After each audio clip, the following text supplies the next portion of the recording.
We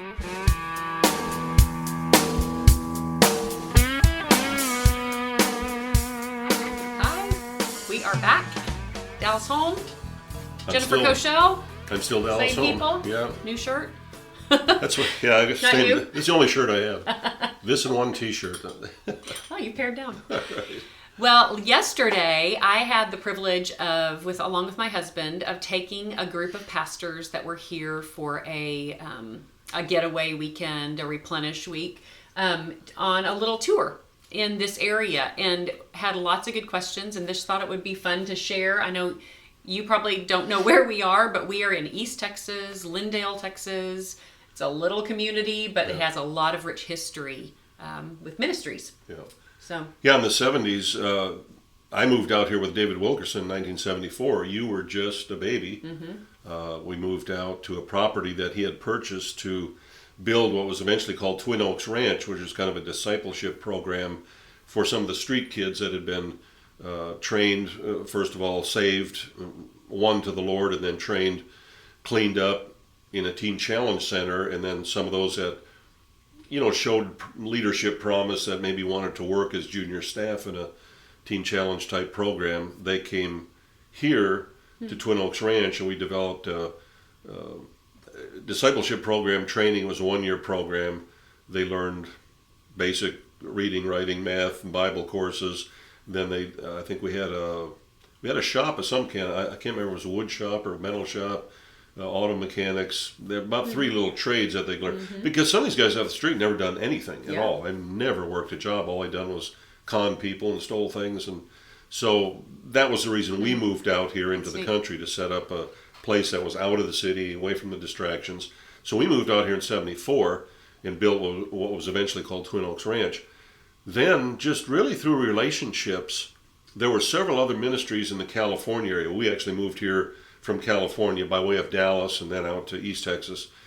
But Agape Force Ministry, which was in, I think it was called Solvang, California, they were a discipleship program. Tony Salerno was the head of that program.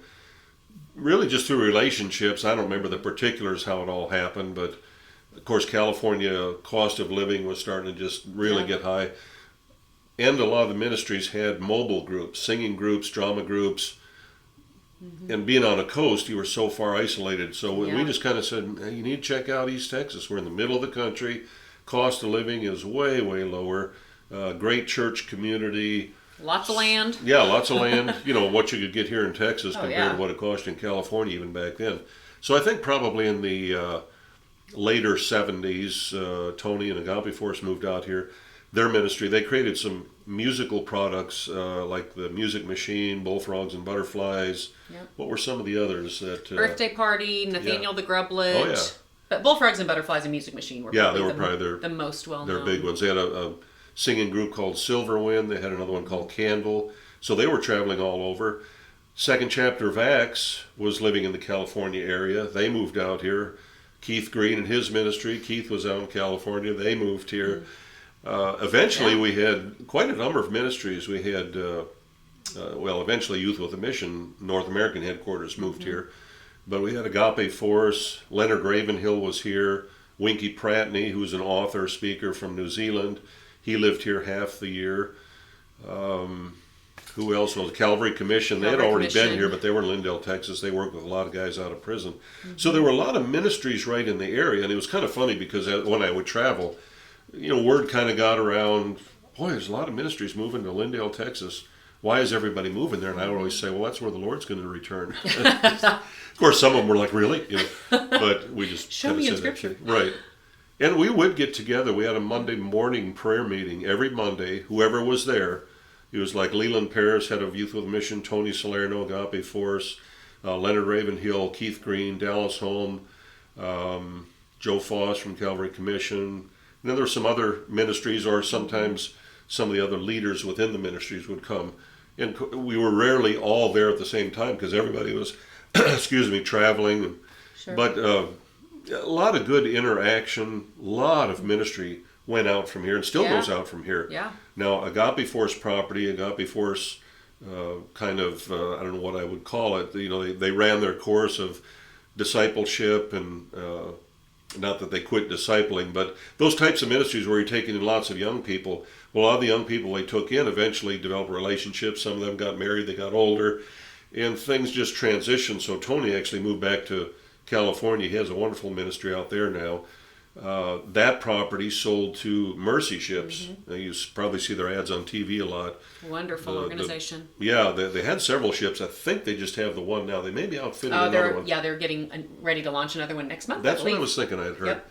So they go all over the world, pull into ports, third world countries, do the surgeries. They have tremendous medical care as well as, when you heal a little child's surgically their cleft palate or some of the deformities that seem to abound in some of those cultures, then it's pretty easy to share the gospel with someone that's been literally miraculously transformed. So a wonderful ministry.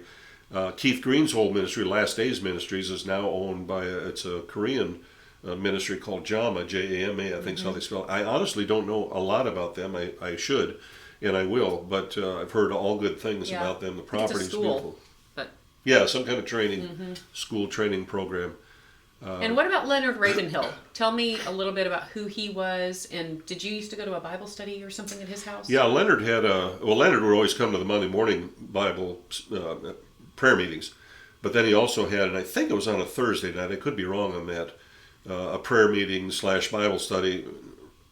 It was pretty much a prayer meeting, and Leonard was, when I think of Charles Spurgeon or George Whitefield or Mueller or some of those old greats, that I put Leonard in that class. He was kind of like a representation of that English. He was from England, kind of old school.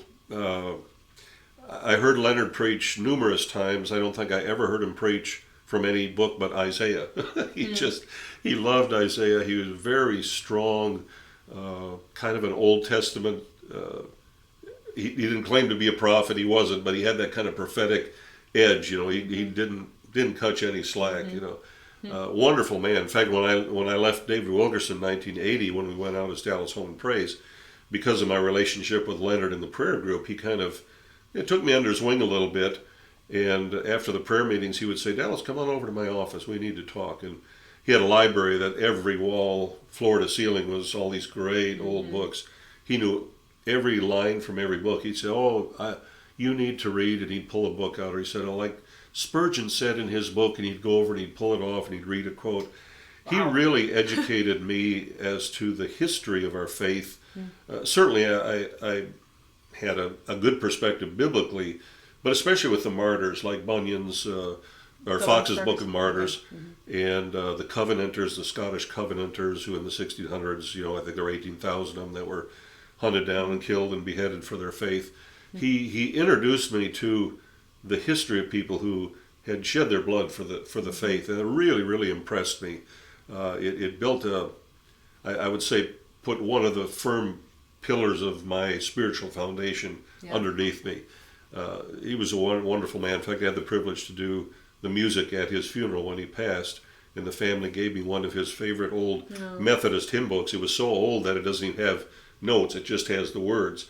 And of course, all throughout were Leonard's notes on the side, because whenever Leonard preached, he'd always refer to some of those old hymns.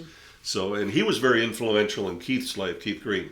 Keith and Leonard had a, well, I was going to say love-hate, there was no hate to it, but that iron sharpens iron thing, because Keith was kind of the same, very prophet-like, that kind of prophetic edge, fiery, no compromise, that term, it describes Keith wonderfully. Well, Leonard was the same.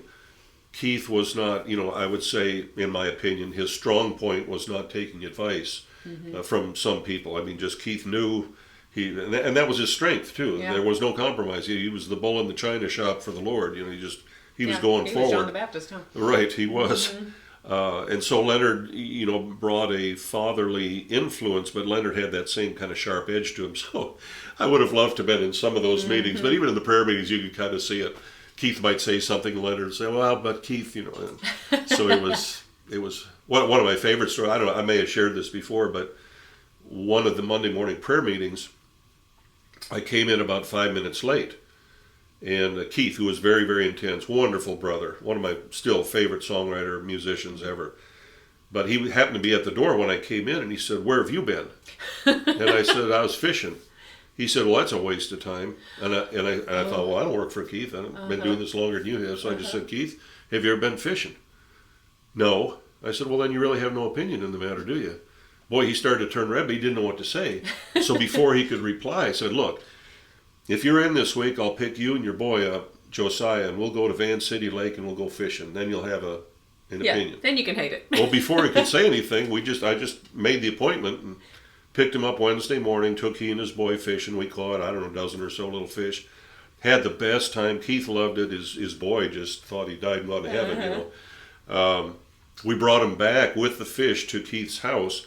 They had a little inflatable pool in the front yard, and we dumped all the fish and Josiah in that little swimming pool. Of course, he was just screaming, giggling, and Keith said, Melody, come out. You got to bring your camera. You got to see this. You got to take a picture." Aww. So he loved it. I think it was about 2 weeks later is when Keith's plane went down with Josiah. Wow. So that was the last I ever saw Keith. But I always say he went out fishing. So I think he had a good opinion of it. But all of us weren't real close. People thought I think some people imagine that we're this kind of giant commune out here with a bunch of ministries. Actually, we would go for weeks and even months sometimes without seeing each other because Tony Salerno and his group, they might be out on the West Coast, and Dallas Holm and Praise might be on the East Coast doing a tour. Mm-hmm. Second Chapter of Acts was touring. We would just get together once in a while and fellowship, and we would try to designate times when we could all get together.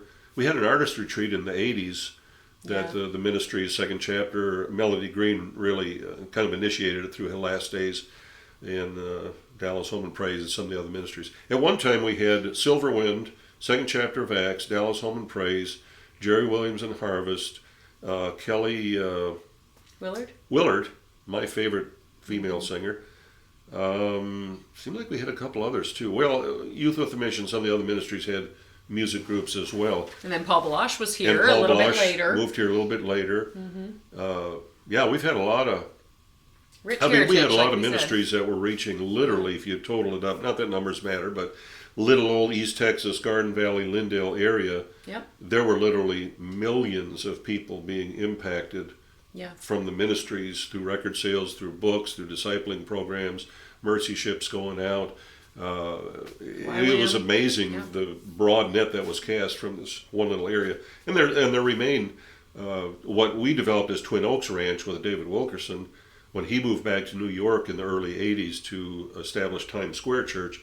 He sold that property for a price you couldn't refuse to Youth with a Mission, Leland and Fran Paris. They took up that property. We had built, and I say we with David Wilkerson Ministries, we had built quite a number of buildings, classrooms, dormitories, because we had eventually the school that he had developed had guys and girls.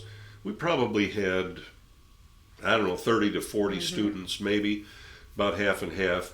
So there was a gymnasium, cafeteria, some offices. We had our houses on the property. Then when Youth with a Mission came in, they built a lot more because they had a lot larger population. They're still there. So we still have a lot of ministries. Yeah. There've been some turnover, but a lot of ministries in the area still reaching a lot of people all around the world. Absolutely, and just a really we've had a lot of blessings in this area from the rich heritage that was here. Yeah. You know, I was very thankful to be raised here. Good place to grow up. Yeah, it has been. And then, as much as I swore I would never live here again, as soon as we had kids, we moved back. Right. Because it was a great place. Yeah. So, thanks for joining us today. Have a wonderful day. We'll see you soon.